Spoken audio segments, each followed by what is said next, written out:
Hanji, in this video we will discuss about coordinate geometry, chapter 3 of class 9th. Coordinate geometry, it is a branch of maths in which we deals with the position of points lying in plane. ਕਿਸੇ ਵੀ plane ਦੇ ਵਿੱਚ ਜਿਹੜੇ point lie ਕਰ ਰਹੇ ਆ ਉਹਨਾਂ ਦੀ position ਨੂੰ locate ਕਰਨ ਵਾਸਤੇ ਆਪਾਂ ਨੂੰ coordinate geometry ਦੀ ਜ਼ਰੂਰਤ ਪੈਂਦੀ ਹੈ, ਲੋੜ ਪੈਂਦੀ ਹੈ। ਲਾਈਕ ਕੋਈ ਵੀ point ਹੈ ਕਿਸੇ ਵੀ plane ਦੇ ਵਿੱਚ ਉਹਨੂੰ ਕਿੱਦਾਂ locate ਕਰਦੇ ਆ, ਉਸ point ਦਾ x axis ਤੇ y axis ਦੋ axis ਦੀ ਜ਼ਰੂਰਤ ਪਏਗੀ ਆਪਾਂ ਨੂੰ, ਇੱਕ horizontal axis ਇੱਕ vertical axis, ਇੱਕ horizontal axis ਇੱਕ vertical axis।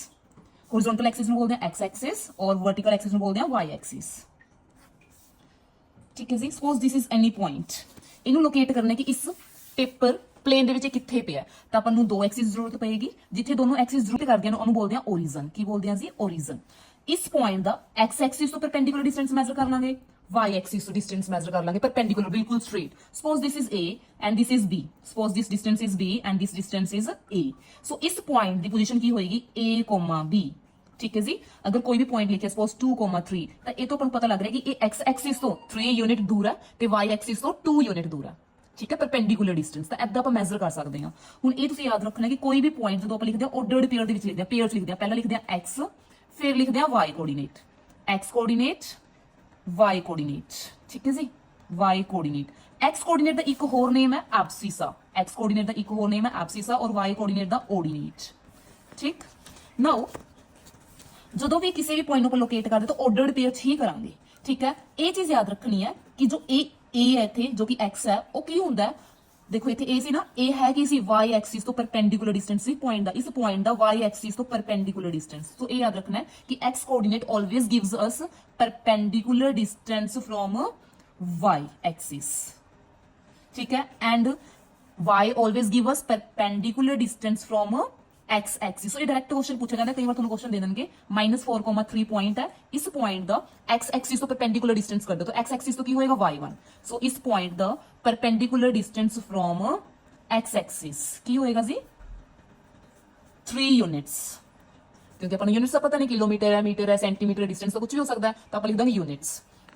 अगर पूछ लेगा परपेंडिकुलर डिस्टेंस, सॉरी इथे x नहीं लिखा, from y axis, from y axis, y axis तो कितना है x वाला आंसर होएगा। उन्हें माइनस है, distance can not be negative see, कल्ला तुसी मैग्नीट्यूड लिखोगे कल्ला 4 माइनस आई नहीं पाओगे क्योंकि डिस्टेंस नेगेटिव नहीं हो सकता, अकेला की पढ़ना है नंबर 4 यूनिट्स। ठीक है, डायरेक्ट क्वेश्चन। सो याद रखना है कि x की दिंदा अपन perpendicular distance from y axis और y की दिंदा जी perpendicular distance from x axis. Next, Cartesian plane ਹੁੰਦਾ ਕੀ ਹੈ? व्हाट इज कार्टेशियन प्लेन या कोऑर्डिनेट प्लेन? ਹੁਣ ਆਪਾਂ ਗੱਲ ਕੀਤੀ ਕਿ ਕਿਸੇ ਵੀ ਪੁਆਇੰਟ ਨੂੰ ਪਲੇਨ ਦੇ ਵਿੱਚ ਲੋਕੇਟ ਕਰਨ ਲਈ ਆਪਾਂ ਨੂੰ ਦੋ ਐਕਸਿਸ ਦੀ ਜ਼ਰੂਰਤ ਪੈਂਦੀ ਹੈ। ਇਸ ਐਕਸਿਸ ਨੂੰ ਹੋਰੀਜ਼ੋਨਟਲ ਐਕਸਿਸ ਨੂੰ ਆਪਾਂ ਬੋਲਦੇ ਸੀ x ਐਕਸਿਸ ਔਰ ਇਸ ਵਰਟੀਕਲ ਐਕਸਿਸ ਨੂੰ ਆਪਾਂ ਬੋਲਦੇ ਸੀ y ਐਕਸਿਸ। ਠੀਕ ਹੈ, ਜਿਹੜੇ ਵੀ ਪਲੇਨ ਦੇ ਵਿੱਚ ਦੋਨੋਂ ਐਕਸਿਸ ਲਾਈ ਕਰ ਰਹੀਆਂ ਨੇ ਉਸ ਪਲੇਨ ਨੂੰ ਕੀ ਬੋਲਾਂਗੇ? Cartesian plane. Uh plane in ਵਿਚ x axis and y axis lie is known as Cartesian plane. Yet the plane containing x axis and y axis is known as Cartesian plane. ठीक है, ਜਿਵੇਂ ਹੁਣ ਇਹ ਦੋਨੋਂ ਲਾਈਨ ਇਸ paper plain ਇਸ copy ਦੇ ਇਸ ਪੇਜ ਦੇ ਉੱਪਰ ਲਾਈ ਕਰ ਰਹੇ ਨੇ, ਸੋ ਇਹ ਪੇਜ ਕੀ ਹੈ ਹੁਣ? ਕਾਰਟੀਜ਼ਨ ਪਲੇਨ। ਠੀਕ, ਅਗਰ ਮੈਂ ਬੋਰਡ ਦੇ ਉੱਪਰ ਬਣਾਦਾ ਇਹ ਦੋਨੋਂ ਲਾਈਨ ਤਾਂ ਬੋਰਡ ਕੀ ਹੈ ਉਸ ਟਾਈਮ ਤੇ? ਕਾਰਟੀਜ਼ਨ ਪਲੇਨ, ਕਿਉਂਕਿ ਉਸ ਬੋਰਡ ਦੇ ਪਲੇਨ ਦੇ ਵਿੱਚ ਇਹ ਦੋਨੋਂ ਐਕਸਿਸ ਲਾਈ ਕਰ ਰਹੀਆਂ ਨੇ। ਠੀਕ, ਜਿਹੜੇ ਵੀ ਪਲੇਨ ਦੇ ਵਿੱਚ ਇਹ ਦੋਨੋਂ ਐਕਸਿਸ ਹੋਣਗੀਆਂ ਉਹਨੂੰ ਕੀ ਬੋਲਾਂਗੇ? Cartesian plain. ਹੁਣ ਇਹ ਦੋਨੋਂ ਐਕਸਿਸ ਇੱਧਰ ਪੋਜ਼ਿਟਿਵ x ਐਕਸਿਸ, ਇੱਧਰ ਕੀ ਹੁੰਦੀ ਹੈ? Negative x Axis. ਉੱਪਰ ਪੋਜ਼ਿਟਿਵ y ਐਕਸਿਸ, ਨੀਚੇ ਨੈਗੇਟਿਵ y ਐਕਸਿਸ। ਇਹ ਦੋਨੋਂ ਐਕਸਿਸ ਹੋਰੀਜ਼ੋਨਟਲ ਐਕਸਿਸ, ਇਹਨੂੰ ਕੀ ਬੋਲਦੇ ਆ? Horizontal Axis. ਇਹਨੂੰ ਕੀ ਬੋਲਦੇ ਆ? Vertical Axis. y ਨੂੰ ਇਹ ਦੋਨੋਂ ਐਕਸਿਸ ਪਲੇਨ ਨੂੰ 4 ਪਾਰਟਸ ਵਿੱਚ ਡਿਵਾਈਡ ਕਰਦੀਆਂ ਨੇ, first part, second part, third part and fourth part. ਇਹ 4 ਪਾਰਟਸ ਨੂੰ ਆਪਾਂ ਕੀ ਬੋਲਦੇ ਆ? ਕੁਆਡਰੈਂਟਸ। ਕੀ ਬੋਲਦੇ ਆ ਜੀ? ਕੁਆਡਰੈਂਟਸ। ਠੀਕ ਹੈ, ਇਹ ਦੋਨੋਂ ਐਕਸਿਸ ਪਲੇਨ ਨੂੰ 4 ਪਾਰਟਸ ਵਿੱਚ ਡਿਵਾਈਡ ਕਰਦੀਆਂ ਨੇ, ਉਹਨਾਂ 4 ਪਾਰਟਸ ਨੂੰ ਆਪਾਂ ਕੀ ਬੋਲਦੇ ਆ? Quadrants. First quadrant, second quadrant, third quadrant, fourth quadrant. ਹੁਣ ਫਰਸਟ ਕੁਆਡਰੈਂਟ ਦੇ ਵਿੱਚ ਦੇਖੋ x ਵੀ ਪੋਜ਼ਿਟਿਵ ਹੈ, y ਵੀ ਪੋਜ਼ਿਟਿਵ ਹੈ। ਜਦੋਂ ਵੀ ਆਪਾਂ ਆਰਡਰਡ ਪੇਅਰ ਲਿਖਦੇ ਆ ਤਾਂ ਪਹਿਲਾਂ x ਲਿਖਦੇ ਆ ਫਿਰ y ਲਿਖਦੇ ਆ, x ਵੀ ਪੋਜ਼ਿਟਿਵ, y ਵੀ ਪੋਜ਼ਿਟਿਵ। ਸੈਕੰਡ ਪਲੇਨ ਦੇ ਵਿੱਚ x ਕੀ ਹੈ ਜੀ? ਨੈਗੇਟਿਵ, y ਕੀ ਹੈ? ਪੋਜ਼ਿਟਿਵ। ਪਹਿਲਾਂ x ਲਿਖਣਾ, x negative, y positive. Third plane ਦੇ ਵਿੱਚ x ਵੀ ਨੈਗੇਟਿਵ, y ਵੀ negative, negative, negative. Fourth plane ਦੇ ਵਿੱਚ x positive y negative, positive negative. So ये डायरेक्ट लर्न करना है तुसी कि फर्स्ट प्लेन ਦੇ ਵਿੱਚ ਦੋਨੋਂ नेगेटिव किदा लर्न करोगे? First in first quadrant both positive, in third quadrant both negative, in first both positive, in third both negative, in second only x negative, in fourth only y negative. So this is the easiest way to learn the signs of quadrant. In first both positive, in third both negative. Both कौन? x और y coordinate, abscissa और ordinate. ठीक, in second only x negative, only abscissa negative, in fourth only y negative और y ਨੂੰ ਆਪਾਂ ਕੀ ਬੋਲਦੇ ਸੀ? ਇੱਕ ordinate। ordinate negative. So direct question पूछे जाते कि दसो 5,2 ਕਿਹੜੇ ਕੁਆਡਰੈਂਟ ਚ ਲਾਈ ਕਰਦਾ ਹੈ, -2,7 ਕਿਹੜੇ ਕੁਆਡਰੈਂਟ ਚ ਲਾਈ ਕਰਦਾ ਹੈ, -3,1 ਕਿਹੜੇ ਕੁਆਡਰੈਂਟ ਚ ਲਾਈ ਕਰਦਾ ਹੈ, 4, -3, -2,1, 4, -3, -4, -4 ਇਹ ਦੱਸੋ ਕਿਹੜੇ ਕਿਹੜੇ ਕੁਆਡਰੈਂਟ ਦੇ ਵਿੱਚ ਲਾਈ ਕਰਦੇ ਆ। ਡਾਇਰੈਕਟ ਕੁਐਸਚਨ ਪੁੱਛਿਆ ਜਾਏਗਾ ਪੇਪਰ 'ਚ। ਹੁਣ ਦੇਖੋ ਤੁਸੀਂ ਸਾਈਨ ਚੈੱਕ ਕਰਨੇ ਆ, x ਵੀ ਪੋਜ਼ਿਟਿਵ ਹੈ, y ਵੀ ਪੋਜ਼ਿਟਿਵ ਹੈ, ਦੋਨੋਂ ਪੋਜ਼ਿਟਿਵ ਹੈ। ਕਿਹੜੇ ਕੁਆਡਰੈਂਟ 'ਚ ਹੁੰਦੇ ਸੀ ਦੋਨੋਂ positive? First quadrant. So it will lie in first quadrant. ਹੁਣ ਇੱਥੇ ਦੋਨੋਂ ਨੈਗੇਟਿਵ ਹੈ, x ਵੀ y ਵੀ ਦੋਨੋਂ ਨੈਗੇਟਿਵ ਕਿੱਥੇ ਹੁੰਦੇ ਨੇ? Third quadrant. ਇੱਥੇ x ਨੈਗੇਟਿਵ ਹੈ, only x negative second quadrant, only y negative fourth quadrant, only x negative second quadrant, only y negative fourth quadrant, both negative third quadrant. So direct learn ਹੋਣਾ ਚਾਹੀਦਾ ਤੁਹਾਨੂੰ ਕਿ first ਦੇ ਵਿੱਚ ਦੋਨੋਂ positive ਹੁੰਦੇ ਆ, ਥਰਡ ਦੇ ਵਿੱਚ ਦੋਨੋਂ ਨੈਗੇਟਿਵ ਹੁੰਦੇ ਆ, ਸੈਕੰਡ ਦੇ ਵਿੱਚ ਸਿਰਫ x ਨੈਗੇਟਿਵ ਹੁੰਦੀ ਹੈ ਤੇ y positive, and in fourth x positive y negative. ਠੀਕ, this is negative. In first both positive, in third both negative, in second only x negative, in fourth only y negative. ਇਹ direct learn ਹੋਣਾ ਚਾਹੀਦਾ ਤੁਹਾਨੂੰ। ਹਾਂਜੀ next ਹਾਂਜੀ ਕਿਸੇ ਵੀ point ਨੂੰ ਆਪਾਂ ਕਿੱਦਾਂ ਲੋਕੇਟ ਕਰਦੇ ਆ ਇਸ ਪਲੇਨ ਦੇ ਵਿੱਚ? ਇਹ ਹੈ origin ਜਿੱਥੇ ਦੋਨੋਂ ਐਕਸਿਸ ਮੀਟ ਕਰਦੀਆਂ ਨੇ। origin ਦੇ ਉੱਤੇ ਦੋਨੋਂ ਜ਼ੀਰੋ ਹੁੰਦੇ ਆ, x ਵੀ ਔਰ y we. So this is a zero point. Now you will start 1 2 3 while you are drawing these points keep one thing in mind, ਇੱਕ ਗੱਲ ਧਿਆਨ ਚ ਰੱਖਣੀ ਹੈ ਕਿ distance must be same between each and every interval. ਅਗਰ ਤੁਸੀਂ graph paper ਤੇ ਬਣਾ ਰਹੇ ਹੋ, ਅਗਰ ਇੱਕ ਬਾਕਸ ਦਾ ਡਿਸਟੈਂਸ ਛੱਡਿਆ 0 ਤੇ 1 ਦੇ ਵਿੱਚ, ਤਾਂ 1 ਤੇ 2 ਦੇ ਵਿੱਚ ਵੀ ਇੱਕ ਬਾਕਸ ਦਾ ਹੀ ਗੈਪ ਹੋਵੇ, 2 ਤੇ 3 ਦੇ ਵਿੱਚ ਵੀ, 3 ਤੇ 4 ਦੇ ਵਿੱਚ ਵੀ, 4 ਤੇ 5 through out the Axis it must B same. ਇਹ ਨਾ ਹੋਵੇ ਕਿ ਸਟਾਰਟਿੰਗ ਦੇ ਵਿੱਚ ਤੁਸੀਂ ਦੋ ਬਾਕਸ ਦਾ ਗੈਪ ਛੱਡਤਾ ਤੇ ਅੱਗੇ ਜਾ ਕੇ ਤੁਸੀਂ ਇੱਕ ਬਾਕਸ ਦਾ ਗੈਪ ਛੱਡਤਾ, ਸਿੱਧਾ ਕ੍ਰੋਸ ਵੱਜਣਾ ਜੀ, ਬਿਲਕੁਲ ਗਲਤ ਹੋ ਜਾਏਗਾ ਉਹ। ਨੈਕਸਟ ਸੇਮ ਇੱਥੇ 1 2 3 4 ਇੱਧਰ -1, ਇੱਥੇ 0 ਨਹੀਂ ਆ ਸਕਦਾ, 0 ਇੱਥੇ ਹੁੰਦਾ 0 1 -2 -3 -4। ਸੇਮ ਇੱਥੇ -1 -2 -3 -4 ਸੋ ਔਨ, ਜਿੱਥੇ ਤੱਕ ਤੁਹਾਨੂੰ ਚਾਹੀਦਾ according to the point, given point ਕਿ ਡਰਾ ਕਿਹੜਾ ਪੁਆਇੰਟ ਕਰਨਾ ਤੁਸੀਂ। ਸਪੋਜ਼ ਹੁਣ ਤੁਸੀਂ ਡਰਾ ਕਰਨਾ 2, 3 -5, -4 2, 5 -2, -3 4, -1। ਸਪੋਜ਼ ਇਹ ਪੁਆਇੰਟਸ ਡਰਾ ਕਰਨੇ। Suppose this point is A, this point is B, this C, D and E। ਇਹ ਪੁਆਇੰਟ ਡਰਾ ਕਰਦੇ ਆ ਪਹਿਲਾਂ 2, 3। ਫਰਸਟ ਹੁੰਦਾ ਆਪਣਾ x, ਸੈਕੰਡ ਹੁੰਦਾ ਆਪਣਾ y। ਸੋ ਇਹ ਜਿਹੜਾ 2 ਹੈ ਤੁਸੀਂ x ਐਕਸਿਸ ਤੇ ਲੱਭੋਗੇ, x ਐਕਸਿਸ ਦੇ ਉੱਪਰ 2 ਆ ਸੀ, y ਐਕਸਿਸ ਦੇ ਉੱਪਰ 3, y ਐਕਸਿਸ ਦੇ ਉੱਪਰ 3 ਆ ਸੀ, 2 ਆ ਸੀ, 3 ਆ ਸੀ, ਬਿਲਕੁਲ ਸਟ੍ਰੇਟ ਜਾਓਗੇ। ਗ੍ਰਾਫ ਪੇਪਰ ਦੇ ਉੱਪਰ ਲਾਈਨਸ ਲੱਗੀਆਂ ਹੁੰਦੀਆਂ, ਉਸ ਲਾਈਨ ਦੇ ਉੱਪਰ ਜਾਓਗੇ ਬਿਲਕੁਲ, ਔਰ 3 ਲਾਈਨਸ ਲੱਗੀਆਂ ਹੋਣਗੀਆਂ ਗ੍ਰਾਫ ਪੇਪਰ ਦੇ। ਸੋ ਇਹ ਪੁਆਇੰਟ ਕੀ ਆ ਗਿਆ ਜੀ ਤੁਹਾਡਾ 2, 3, this point is A। Next -5, -4। ਹੁਣ ਤੁਸੀਂ -5 ਲੱਭੋਗੇ x ਐਕਸਿਸ ਦੇ ਉੱਪਰ, x ਐਕਸਿਸ ਦੇ ਉੱਪਰ -5 ਹੈ ਨਹੀਂ, ਆਪਾਂ ਡਰਾ ਕਰ ਲੈਂਦੇ ਹਾਂ, -3 -2 x ਐਕਸਿਸ ਦੇ ਉੱਪਰ -2 y ਐਕਸਿਸ ਦੇ ਉੱਪਰ -3 ਆ ਸੀ। ਸੋ ਇੱਥੇ ਆਓ ਜੀ। So this point will give you D -2, -3. Next 4, -3 x axis ਦੇ ਉੱਪਰ 4, y axis ਦੇ ਉੱਪਰ -1 ਆ ਸੀ। So this point will give you E point 4, -1. This is how we can draw points. ਅਗਰ ਇਹਨਾਂ ਦੇ ਵਿੱਚੋਂ ਕੋਈ ਵੀ x ਜਾਂ y ਦੇ ਵਿੱਚੋਂ ਇੱਕ 0 ਹੋ ਜਾਏ, suppose F point is 0, 5 and Z point is -3, 0. ਠੀਕ, 0, 5 x is 0, x axis ਦੇ ਉੱਪਰ 0 ਕਿੱਥੇ ਹੋਏਗੀ? origin ਦੇ। origin ਦੇ ਉੱਪਰ ਦੋਨੋਂ 0 ਹੁੰਦੇ ਆ, x ਵੀ y ਵੀ। ਸੋ x 0 ਇੱਥੇ ਹੈ, y 5, y axis ਦੇ ਉੱਪਰ 5 ਬਿਲਕੁਲ ਸਿੱਧਾ ਜਾਓ ਉੱਪਰ। ਸੋ this point will give you 5, 0. This point will be F. Next -3, 0 x axis ਦੇ ਉੱਪਰ -3 ਆ ਸੀ ਤੇ y 0 ਕਿੱਥੇ ਹੈ? a axis ਦੇ ਉੱਪਰ ਇੱਥੇ 0 ਹੈ ਨਾ y, ਤਾਂ ਇਹ ਪੁਆਇੰਟ ਕੀ ਹੋ ਜਾਏਗਾ? -3, 0। ਸੋ ਇਹਨਾਂ ਪੁਆਇੰਟਸ ਤੋਂ ਇਹ ਪਤਾ ਲੱਗ ਰਿਹਾ ਹੈ ਕਿ ਅਗਰ ਜਦੋਂ y 0 ਹੈ ਤਾਂ x axis ਦੇ ਉੱਪਰ ਹੋਏਗਾ ਪੁਆਇੰਟ, ਜਦੋਂ ਸੌਰੀ ਗਲਤ ਡਰਾ ਹੋ ਗਿਆ, ਇਹ ਸੀਗਾ 0, 5, ਇਹ ਗਲਤ ਲਿਖਤਾ ਸੀ, 0, 5 ਸੀ ਨਾ, ਇਹ y 5 ਸੀ।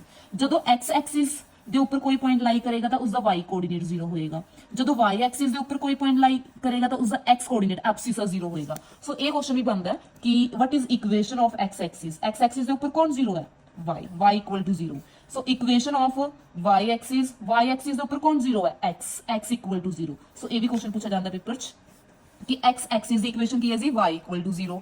y ਐਕਸਿਸ ਦੀ ਇਕੁਏਸ਼ਨ ਕੀ ਹੈ? x equal to 0। ਕਿਉਂਕਿ ਨੈਕਸਟ ਕੁਐਸਚਨ ਐਦਾਂ ਵੀ ਪੁੱਛਿਆ ਜਾ ਸਕਦਾ ਹੈ ਕਿ ਦੱਸੋ 0, 5 ਕਿਹੜੇ ਐਕਸਿਸ ਦੇ ਉੱਪਰ ਲਾਈ ਕਰ ਰਹੀ ਹੈ? ਹੁਣ ਇਹ ਕੁਆਡਰੈਂਟ ਦੇ ਵਿੱਚ ਨਹੀਂ ਲਾਈ ਕਰੇਗਾ ਕਿਉਂਕਿ ਇਹਨਾਂ ਦੇ ਵਿੱਚੋਂ ਇੱਕ 0 ਹੋ ਗਿਆ, ਤਾਂ ਇਹ x ਐਕਸਿਸ ਜਾਂ y ਐਕਸਿਸ ਤੇ ਲਾਈ ਕਰੇਗਾ। ਉਹ ਡਿਪੈਂਡ ਕਰਦਾ ਕਿ x 0 ਹੈ ਕਿ y 0 ਹੈ। ਹੁਣ ਇੱਥੇ x 0 ਹੈ, x 0 ਕਿੱਥੇ ਹੁੰਦਾ? y ਐਕਸਿਸ ਦੇ ਉੱਪਰ। ਸੋ it will lie on y Axis. ਠੀਕ, ਅਗਰ ਪੁਆਇੰਟ ਆ ਗਿਆ -5, 0, ਇੱਥੇ y 0 ਹੈ, ਸੋ it will lie on x Axis. ਠੀਕ ਹੈ ਜੀ। ਸੋ ਇਹ ਵਾਲਾ ਕੁਐਸਚਨ ਵੀ ਪੁੱਛਿਆ ਜਾ ਸਕਦਾ ਜਦੋਂ ਵੀ ਕੋਈ ਵੀ ਪੁਆਇੰਟ ਪੁੱਛਿਆ ਜਾਏਗਾ ਕਿ ਦੱਸੋ ਇਹ ਵਾਲਾ ਪੁਆਇੰਟ ਕਿਹੜੇ ਕੁਆਡਰੈਂਟ ਜਾਂ ਕਿਹੜੇ ਐਕਸਿਸ ਦੇ ਵਿੱਚ ਲਾਈ ਕਰ ਰਿਹਾ, ਤਾਂ ਤੁਸੀਂ ਇਹ ਵੀ ਚੈੱਕ ਕਰਨਾ ਕਿ ਦੋਨਾਂ ਦੇ ਵਿੱਚੋਂ ਕੋਈ 0 ਤਾਂ ਨਹੀਂ ਹੈ। ਅਗਰ 0 ਹੈ ਜਾਂ ਤਾਂ ਉਹ x ਐਕਸਿਸ ਤੇ ਲਾਈ ਕਰੇਗਾ ਜਾਂ y ਐਕਸਿਸ ਤੇ, ਉਹ ਡਿਪੈਂਡ ਕਰਦਾ ਕਿ x 0 ਹੈ ਕਿ y 0। ਹੁਣ ਇੱਥੇ ਦੋਨੋਂ ਨॉन 0 ਹੈ, ਦੋਨੋਂ ਪੋਜ਼ਿਟਿਵ ਹੈ, ਸੋ it will lie in first quadrant. ਹੁਣ ਇੱਥੇ ਦੋਨੋਂ ਪੋਜ਼ਿਟਿਵ ਹੈ, ਹੁਣ ਤੁਸੀਂ ਇੱਥੇ ਫਰਸਟ ਕੁਆਡਰੈਂਟ ਨਾ ਲਿਖ ਦਿਓ ਕਿਉਂਕਿ ਬਟ ਇੱਥੇ ਇੱਕ ਕੀ ਹੈ ਜੀ 0, ਕੌਣ 0 ਹੈ ਇੱਥੇ? x 0 ਹੈ, ਸੋ it will lie on y Axis. ਨਾਓ ਇੱਥੇ x ਪੋਜ਼ਿਟਿਵ ਹੈ y ਨੈਗੇਟਿਵ ਹੈ, ਦੋਨੋਂ ਨੋਨ ਜ਼ੀਰੋ, ਜ਼ੀਰੋ ਤਾਂ ਹੈ ਹੀ ਨਹੀਂ। y ਨੈਗੇਟਿਵ ਕਿੱਥੇ ਹੁੰਦੀ ਹੈ? Fourth quadrant. ਸੋ ਇਹ ਧਿਆਨ ਰੱਖਣਾ ਹੈ, ਜਦੋਂ ਵੀ ਕੋਈ ਵੀ ਪੁਆਇੰਟ ਆਂਦਾ ਹੈ ਤਾਂ ਉਹਨਾਂ ਦੇ ਵਿੱਚ ਚੈੱਕ ਕਰਨਾ ਕੋਈ ਜ਼ੀਰੋ ਤਾਂ ਨਹੀਂ ਹੈ। ਅਗਰ ਜ਼ੀਰੋ ਹੈ ਤਾਂ ਉਹ x ਐਕਸਿਸ ਜਾਂ y ਐਕਸਿਸ ਤੇ ਲਾਈ ਕਰੇਗਾ। ਨੈਕਸਟ ਕੁਐਸਚਨ ਕਿੱਦਾਂ ਆ ਸਕਦੇ ਆ? ਕੁਐਸਚਨ ਆ ਸਕਦਾ ਕਿ ਦੱਸੋ ਐਦਾਂ ਦਾ ਪੁਆਇੰਟ ਜਿੱਥੇ x ਵੀ 0 ਹੋਵੇ y ਵੀ 0 ਹੋਵੇ ਤੇ ਐਦਾਂ ਦਾ ਪੁਆਇੰਟ ਕਿਹੜਾ? ਓਰੀਜਨ। ਠੀਕ ਹੈ ਜੀ। ਹੁਣ ਕੁਐਸਚਨ ਇਹ ਵੀ ਆ ਸਕਦਾ ਕਿ ਦੱਸੋ ਐਬਸੀਸਾ ਕਿਸੇ ਵੀ ਪੁਆਇੰਟ ਦਾ ਪੋਜ਼ਿਟਿਵ ਕਿਹੜੇ ਕੁਆਡਰੈਂਟ 'ਚ ਹੁੰਦਾ ਹੈ? ਕਿੱਥੇ ਪੋਜ਼ਿਟਿਵ ਹੁੰਦਾ? ਫਰਸਟ ਕੁਆਡਰੈਂਟ ਦੇ ਵਿੱਚ ਪੋਜ਼ਿਟਿਵ ਸੀ ਨਾ x, ਯੈਸ। ਸੈਕੰਡ ਦੇ ਵਿੱਚ x ਨੈਗੇਟਿਵ ਸੀ ਤਾਂ ਉਹ ਤਾਂ ਗਲਤ ਹੋ ਗਿਆ। ਥਰਡ ਦੇ ਵਿੱਚ x ਨੈਗੇਟਿਵ ਸੀ, ਉਹ ਵੀ ਗਲਤ ਹੋ ਗਿਆ। ਫੋਰਥ ਦੇ ਵਿੱਚ x ਪੋਜ਼ਿਟਿਵ ਹੈ। ਸੋ ਫਰਸਟ ਔਰ ਫੋਰਥ ਦੋਨੋਂ ਕੁਆਡਰੈਂਟ ਦੇ ਵਿੱਚ ਐਬਸੀਸਾ ਕੀ ਹੈ ਸੀ? ਪੋਜ਼ਿਟਿਵ। ਹੁਣ ਆਪਾਂ ਕੁਝ ਕੁਐਸਚਨਸ ਕਰਦੇ ਹਾਂ ਬੁੱਕ ਦੇ ਵਿੱਚੋਂ। ਨੈਕਸਟ ਕੁਐਸਚਨ ਕਿੱਦਾਂ ਦਾ ਹੋ ਸਕਦਾ? ਲਾਈਕ ਦੇਖੋ ਕੁਐਸਚਨ ਦਾ ਪੁਆਇੰਟ -5,2 ਐਂਡ 2,5 ਲਾਈ ਇਨ ਕਿਹੜੇ ਕੁਆਡਰੈਂਟ ਲਾਈ ਕਰਨਗੇ? ਇੱਥੇ x ਕੀ ਹੈ? ਨੈਗੇਟਿਵ। y ਕੀ ਹੈ? ਪੋਜ਼ਿਟਿਵ। ਸੋ ਇਹ ਕਿਹੜੇ ਕੁਆਡਰੈਂਟ ਲਾਈ ਕਰੇਗਾ? Second quadrant. ਇੱਥੇ x ਪੋਜ਼ਿਟਿਵ ਹੈ, y ਨੈਗੇਟਿਵ ਹੈ, ਸੋ ਇਹ ਫੋਰਥ ਕੁਆਡਰੈਂਟ ਲਾਈ ਕਰੇਗਾ। ਇੱਕ ਸੈਕਿੰਡ ਲਾਈ ਕਰੇਗਾ, ਇੱਕ fourth. Option C is correct. First ਵਾਲਾ ਸੈਕਿੰਡ ਲਾਈ ਕਰੇਗਾ ਐਂਡ ਸੈਕਿੰਡ ਵਾਲਾ ਫੋਰਥ ਦੇ ਵਿੱਚ ਲਾਈ ਕਰੇਗਾ। ਨੈਕਸਟ ਇਸ ਪੁਆਇੰਟ ਦਾ origin ਤੋਂ ਡਿਸਟੈਂਸ ਪੁੱਛਿਆ 0,-3। ਪਹਿਲਾਂ ਇਹਨੂੰ ਡਰਾ ਕਰੋ 0,-3 ਨੂੰ। ਕਿੱਦਾਂ ਡਰਾ ਕਰੋਗੇ? 0,-3 x 0 ਹੈ, y -3 ਹੈ, y -3 ਨੀਚੇ ਹੋਏਗੀ। ਗ੍ਰਾਫ ਪੇਪਰ ਤੇ ਪ੍ਰੋਪਰ ਬਣਾਉਣਾ ਹੈ। ਹੁਣ x0 ਇੱਥੇ ਆ, y -3 ਅਸੀਂ ਸੀ। ਸੋ ਇਹ ਪੁਆਇੰਟ ਹੈ 0,-3। ਇਸ ਪੁਆਇੰਟ ਦਾ origin ਤੋਂ ਡਿਸਟੈਂਸ ਪੁੱਛਿਆ ਕਿੰਨੀ ਦੂਰ ਹੈ origin ਤੋਂ? ਇਹ 1 2 3 ਤਾਂ ਕਿੰਨੇ ਯੂਨਿਟ ਡਿਸਟੈਂਸ ਹੋ ਗਿਆ? 3 ਯੂਨਿਟ। ਇਸ ਪੁਆਇੰਟ ਦਾ 0,-3 ਦਾ origin ਤੋਂ, ਦਿਸ ਇਜ਼ origin ਨਾ, origin ਤੋਂ ਕਿੰਨਾ ਡਿਸਟੈਂਸ ਹੈ? 3 ਯੂਨਿਟ। 1 2 3। ਸੋ ਕਿੰਨਾ ਡਿਸਟੈਂਸ ਆ ਗਿਆ ਜੀ? 3 ਯੂਨਿਟ। ਹੁਣ -3 ਨਹੀਂ ਲਿਖਣਾ, distance can not be negative. So ਇਸ ਦਾ ਡਿਸਟੈਂਸ ਕਿੰਨਾ ਆ ਗਿਆ? 3 unit. D next which of the following point lie on the negative side of the x axis? कि x axis ਦੇ negative side ਕਿਹੜੇ lie ਕਰਨਗੇ? ਇਸ axis ਦੇ ਉੱਪਰ, x axis ਦੇ ਉੱਪਰ, negative x axis ਦੇ ਉੱਪਰ ਕਿਹੜੇ ਪੁਆਇੰਟ lie ਕਰਨਗੇ ਜਿਨ੍ਹਾਂ ਦੇ ਵਿੱਚ x negative ਹੋਏਗੀ? ਕਰੈਕਟ ਆ ਜਾਏਗਾ answer. Next abscissa of a point is positive in abscissa ਕਿਸੇ ਪੁਆਇੰਟ ਦਾ ਕਿਸ ਕੁਆਡਰੈਂਟ ਦੇ ਵਿੱਚ ਪੋਜ਼ਿਟਿਵ ਹੁੰਦਾ? ਇਹਦਾ ਆਪਾਂ ਕਰ ਲਿਆ ਸੀਗਾ ਫਰਸਟ ਔਰ ਫੋਰਥ ਕੁਆਡਰੈਂਟ ਦੇ ਵਿੱਚ। ਨੈਕਸਟ ਕਹਿੰਦੇ ਜਦੋਂ ਇਹਨਾਂ ਪੁਆਇੰਟਸ ਨੂੰ ਡਰਾ ਕੀਤਾ ਜਾਏਗਾ ਗ੍ਰਾਫ ਪੇਪਰ ਦੇ ਵਿੱਚ ਤਾਂ ਕਿਹੜੇ ਪੁਆਇੰਟਸ x ਐਕਸਿਸ ਦੇ ਉੱਪਰ ਲਾਈ ਕਰਨਗੇ? x ਐਕਸਿਸ ਦੇ ਉੱਪਰ ਉਹੀ ਪੁਆਇੰਟ ਲਾਈ ਕਰਨਗੇ ਜਿਨ੍ਹਾਂ ਦੀ y 0 ਹੋਏਗੀ। ਯੈਸ ਔਰ ਨੋ? x ਐਕਸਿਸ ਦੇ ਉੱਪਰ ਕੌਣ 0 ਹੁੰਦਾ? y। ਸੋ ਜਿਹੜੇ ਵੀ ਪੁਆਇੰਟ ਦੇ ਵਿੱਚ y ਤੁਹਾਨੂੰ 0 ਦਿਖ ਰਹੀ ਹੈ, ਡਰਾ ਕਰਨ ਤੋਂ ਬਾਅਦ, ਪਹਿਲੇ ਡਰਾ ਕਰਨੇ ਆ, ਡਰਾ ਕਰਨ ਤੋਂ ਬਾਅਦ ਦਿਖਾਓਗੇ ਕਿਹੜੇ ਪੁਆਇੰਟ x ਐਕਸਿਸ ਦੇ ਉੱਪਰ ਲਾਈ ਕਰ ਰਹੇ ਆ। ਡਰਾ ਕਰਨਾ ਆਪਾਂ ਸਿੱਖ ਲਿਆ, ਪੁਆਇੰਟ ਕਿੱਦਾਂ ਡਰਾ ਕਰਦੇ ਆ। 5,1 ਡਰਾ ਕਰੋ, 8,0 0,4 ਸਾਰੇ ਡਰਾ ਕਰਨ ਤੋਂ ਬਾਅਦ ਲਿਖੋਗੇ ਕਿਹੜਾ ਪੁਆਇੰਟ x ਐਕਸਿਸ ਦੇ ਉੱਪਰ ਲਾਈ ਕਰ ਰਹੇ ਆ। x ਐਕਸਿਸ ਦੇ ਉੱਪਰ ਉਹ ਪੁਆਇੰਟ ਲਾਈ ਕਰੇਗਾ ਜਿਨ੍ਹਾਂ ਦੀ y 0 ਹੈ। ਇਸ ਦੇ ਵਿੱਚ y 0 ਨਹੀਂ ਹੈਗੀ, ਇਸ ਦੇ ਵਿੱਚ y 0 ਤਾਂ ਕਿਉਂ ਪੁਆਇੰਟ x ਐਕਸਿਸ ਦੇ ਉੱਪਰ ਆਏਗਾ? ਇਸ ਦੇ ਵਿੱਚ origin 0 है ना, y origin भी अपन पता है x एक्सिस से भी लाई करते हैं तो y एक्सिस से भी लाई करता है। सो Q ते O, option D is correct. Next question है, एक P पॉइंट दिता है, एक Q पॉइंट दिता है। एब्सिसा ऑफ P दा एब्सिसा कितना है? -2 माइनस एब्सिसा ऑफ Q दा एब्सिसा किहनू बोलदे हैं? x नु। P दा एब्सिसा -2 है, Q दा एब्सिसा -3 है। ਆਪਾਂ ਕੱਢਣਾ ਕੀ ਹੈ? Abscissa of P minus abscissa of Q। P दा एब्सिसा है जी -2 विच माइनस है एब्सिसा ऑफ Q दा एब्सिसा से -3 ਤਾਂ -2 as it is minus minus ਕੀ ਹੋ ਗਿਆ? Plus minus plus minus 3 minus 2 1 क्योंकि 3 ਵੱਡਾ ਤਾਂ ਪਲੱਸ ਦਾ ਹੋਊਗਾ। Answer is 1। ਸੋ B option is correct. Next ਇਹਨਾਂ ਨੇ ਬੋਲਿਆ ਕਿ ਜਦੋਂ ਇਹਨਾਂ ਪੁਆਇੰਟਸ ਉੱਪਰ ਡਰਾ ਕੀਤਾ ਗ੍ਰਾਫ ਪੇਪਰ ਦੇ ਉੱਤੇ, ਡਰਾ ਕਰਨਾ ਪਹਿਲਾਂ ਤੁਸੀਂ, ਫਿਰ ਦੱਸਣਾ ਕਿ ਫੋਰਥ ਕੁਆਡਰੈਂਟ ਦੇ ਵਿੱਚ ਕਿਹੜੇ ਲਾਈ ਕਰਨਗੇ। ਇਹਨਾਂ ਪੁਆਇੰਟਸ ਦੇ ਵਿੱਚ ਜਦੋਂ ਡਰਾ ਕੀਤਾ ਤੁਸੀਂ ਗ੍ਰਾਫ ਪੇਪਰ ਤੇ ਦੇਖੋਗੇ ਫੋਰਥ ਕੁਆਡਰੈਂਟ ਦੇ ਵਿੱਚ ਕਿਹੜੇ ਲਾਈ ਕਰਨਗੇ। ਵੈਸੇ ਆਪਾਂ ਡਾਇਰੈਕਟ ਵੀ ਦੱਸ ਸਕਦੇ ਹਾਂ ਫੋਰਥ ਕੁਆਡਰੈਂਟ ਦੇ ਵਿੱਚ ਕੌਣ ਨੈਗੇਟਿਵ ਹੁੰਦਾ? y। ਹੁਣ ਤੁਸੀਂ ਚੈੱਕ ਕਰੋ y ਕਿਸ ਦੀ ਨੈਗੇਟਿਵ ਹੈ? ਸਿਰਫ y ਨੈਗੇਟਿਵ ਹੋਣੀ ਚਾਹੀਦੀ, x ਪੋਜ਼ਿਟਿਵ। ਇੱਥੇ x ਨੈਗੇਟਿਵ ਹੈ, ਇਹ ਤਾਂ ਹੋ ਨਹੀਂ ਸਕਦਾ। ਇੱਥੇ x ਪੋਜ਼ਿਟਿਵ ਹੈ, y ਨੈਗੇਟਿਵ ਹੈ, so Q point will lie in fourth quadrant. x positive, y negative, R will lie in fourth quadrant. ਇੱਥੇ ਦੋਨੋਂ ਨੈਗੇਟਿਵ ਹੈ ਤਾਂ ਥਰਡ ਚ ਹੋਏਗਾ, ਇਹ ਸੈਕੰਡ ਚ ਹੋਏਗਾ। ਸੋ Q ਤੇ R, option B is correct. Next, if the perpendicular distance of point P x axis from x axis is 5 unit and foot of the perpendicular lying on the negative direction of the x axis। ਇੱਕ point ਹੈ P ਜਿਸ ਦਾ x axis ਤੋਂ perpendicular distance given ਹੈ। ਆ x axis ਹੈ ਨਾ, ਇਹਨਾਂ ਨੇ ਕਿਹਾ negative x axis, negative side, ਇਹ ਤਾਂ positive x axis ਹੈ, ਇਹ negative x axis ਹੈ। ਇੱਕ ਪੁਆਇੰਟ ਸਪੋਜ਼ ਇੱਥੇ ਹੈ P, ਉਹਦਾ ਫੁੱਟ ਕਿੱਥੇ ਲਾਈ ਕਰ ਰਹੇ ਆ? ਨੈਗੇਟਿਵ x axis ਤੇ। ਇੱਧਰ ਵੀ ਤਾਂ ਹੋ ਸਕਦਾ ਹੈ, ਇਸ ਦਾ ਵੀ ਫੁੱਟ ਨੈਗੇਟਿਵ x axis ਲਾਈ ਕਰ ਰਹੇ ਆ ਨਾ। ਸੋ ਇਹ ਪੁਆਇੰਟ ਇੱਥੇ ਵੀ ਹੋ ਸਕਦਾ ਤੇ ਇੱਥੇ ਵੀ ਹੋ ਸਕਦਾ ਜਾਂ ਇੱਥੇ ਵੀ ਹੋ ਸਕਦਾ, ਪੁਆਇੰਟ ਖੁਦ ਇੱਥੇ ਹੀ ਹੋਵੇ। ਠੀਕ ਹੈ, x मतलब x एक्सिस ਦੇ ਉੱਪਰ ਹੀ ਹੋਵੇ। ਸੋ ਜਿਹਦਾ ਡਿਸਟੈਂਸ ਕਿੰਨਾ ਦਿੱਤਾ ਹੈ, ਇੱਥੇ ਤਾਂ ਨਹੀਂ ਹੋ ਸਕਦਾ ਕਿਉਂਕਿ ਡਿਸਟੈਂਸ ਗਿਵਨ ਹੈ 5। ਸੋ ਇਹਦਾ ਡਿਸਟੈਂਸ ਕਿੰਨਾ ਗਿਵਨ ਹੈ? 5। ਇਹ ਵਾਲਾ ਡਿਸਟੈਂਸ ਕਿੰਨਾ ਗਿਵਨ ਹੈ? 5। ਸੋ ਆਨਸਰ ਕੀ ਆ ਗਿਆ? P ਵਿਲ ਹੈਵ, ਕਿਉਂਕਿ x एक्सिस ਤੋਂ ਪਰਪੈਂਡੀਕੂਲਰ ਡਿਸਟੈਂਸ ਹੈ। x एक्सिस ਤੋਂ ਪਰਪੈਂਡੀਕੂਲਰ ਡਿਸਟੈਂਸ ਕੀ ਹੁੰਦਾ? y। x ਦਾ ਆਪਾਂ ਨੂੰ ਪਤਾ ਨਹੀਂ ਕਿੰਨਾ, ਬਟ y ਆਪਾਂ ਨੂੰ ਇੱਥੇ ਕਨਫਰਮ ਹੋ ਰਹੇਗੀ 5 ਹੈ। ਇੱਥੇ x ਦਾ ਪਤਾ ਨਹੀਂ ਕਿੰਨਾ, ਬਟ y ਕਨਫਰਮ ਹੋ ਰਿਹਾ ਹੈ, ਨੀਚੇ y ਕੀ ਹੋਏਗਾ? -5। ਠੀਕ ਹੈ ਜੀ। ਸੋ ਇੱਥੋਂ ਪਤਾ ਲੱਗ ਰਿਹਾ ਹੈ ਕਿ y ਕੋਆਰਡੀਨੇਟ ਜਾਂ ਤਾਂ 5 ਹੋਏਗਾ ਜਾਂ -5 ਹੋਏਗਾ। ठीक, then the point P has y coordinate 5 only या -5 only. These both are correct. Answer is wrong. D is not possible. B or D, या तो 5 होएगा या -5 होएगा। ठीक, next the point -5, 2 and 2, -5 the point 5 -5, 2 and 2, -5 lie in the ਇਹ ਕਿਹੜੇ quadrant ਚ ਲਾਈ ਕਰੇਗਾ ਸੈਕਿੰਡ ਕਿਉਂਕਿ x ਨੈਗੇਟਿਵ ਹੈ ਇੱਥੇ y ਨੈਗੇਟਿਵ ਹੈ ਫੋਰਥ ਕੁਆਡਰੈਂਟ ਸੈਕਿੰਡ ਤੇ fourth quadrant C option is correct if y coordinate of a point is 0 ਕਹਿੰਦੇ ਅਗਰ y 0 ਹੋਵੇ ਤਾਂ ਕਿੱਥੇ ਲਾਈ ਕਰਦਾ ਹੈ ਹਮੇਸ਼ਾ ਪੁਆਇੰਟ x ਐਕਸਿਸ ਦੇ ਉੱਪਰ ਕਿਉਂਕਿ ਆਪਾਂ ਹੁਣੀ ਪਿੱਛੇ ਗਿਆ ਸੀ ਕਿ x ਐਕਸਿਸ ਦੇ ਉੱਪਰ ਕੌਣ 0 ਹੁੰਦਾ y ਔਰ y ਐਕਸਿਸ ਦੇ ਉੱਪਰ ਕੌਣ 0 ਹੁੰਦਾ x ਅਗਰ y 0 ਹੈ ਤਾਂ ਸਾਰੇ ਪੁਆਇੰਟਸ ਕਿੱਥੇ ਹੋਣਗੇ x ਐਕਸਿਸ ਦੇ ਉੱਪਰ ਸੀ ਇਜ਼ ਕਰੈਕਟ ਹੁਣ ਇਹ ਵਾਲੇ ਪੁਆਇੰਟਸ ਕਿਹੜੇ ਕੁਆਡਰੈਂਟ ਚ ਲਾਈ ਕਰ ਰਹੇ ਨੇ ਇੱਥੇ y ਨੈਗੇਟਿਵ ਆ fourth quadrant y negative fourth quadrant ਇਹ ਥਰਡ ਕੁਆਡਰੈਂਟ ਠੀਕ ਹੈ ਹੁਣ ਇਹਦਾ ਤਾਂ ਕੋਈ ਆਪਸ਼ਨ ਹੈ ਨਹੀਂ ਫੋਰਥ ਤੇ ਥਰਡ ਹੈ ਨਹੀਂ ਨਾ ਸੋ ਆਪਾਂ ਲਿਖਾਂਗੇ do not line the same quadrant ਕਿਉਂਕਿ ਪਹਿਲੇ ਤਿੰਨ ਫੋਰਥ ਦੇ ਵਿੱਚ ਲਾਈ ਕਰ ਰਹੇ ਨੇ ਲਾਸਟ ਵਾਲਾ ਥਰਡ ਦੇ ਵਿੱਚ ਲਾਈ ਕਰ ਰਹੇ so D option is correct ਠੀਕ ਹੈ ਜੀ uh point both of whose coordinate are negative ਕਹਿੰਦੇ ਜਿਸ ਦੇ ਦੋਨੋਂ ਨੈਗੇਟਿਵ ਹੋਣ x ਵੀ y ਵੀ ਤਾਂ ਥਰਡ ਕੁਆਡਰੈਂਟ ਹੁੰਦਾ ਉਹ ਥਰਡ ਕੁਆਡਰੈਂਟ ਨੈਕਸਟ ਕਹਿੰਦੇ the point at which two coordinate axis meet ਜਿੱਥੇ ਦੋਨੋਂ ਐਕਸਿਸ ਇੱਕ ਦੂਜੇ ਨੂੰ ਮੀਟ ਕਰਦੀਆਂ ਨੇ ਉਹ ਪੁਆਇੰਟ ਨੂੰ ਕੀ ਬੋਲਦੇ ਸੀ origin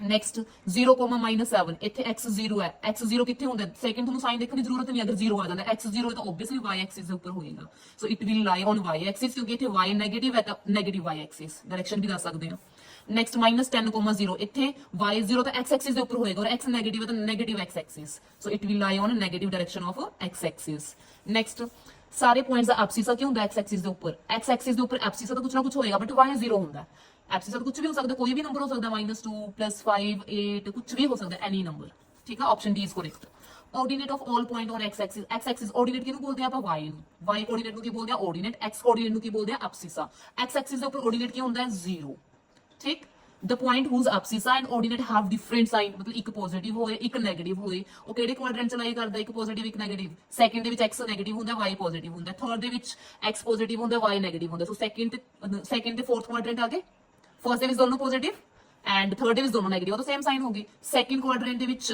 x negative y positive fourth quadrant ਦੇ ਵਿੱਚ x ਪੋਜ਼ਿਟਿਵ y ਨੈਗੇਟਿਵ ਤਾਂ ਸੈਕਿੰਡ ਤੇ ਫੋਰਥ ਕੁਆਡਰੈਂਟ ਦੀ ਆਪਸ਼ਨ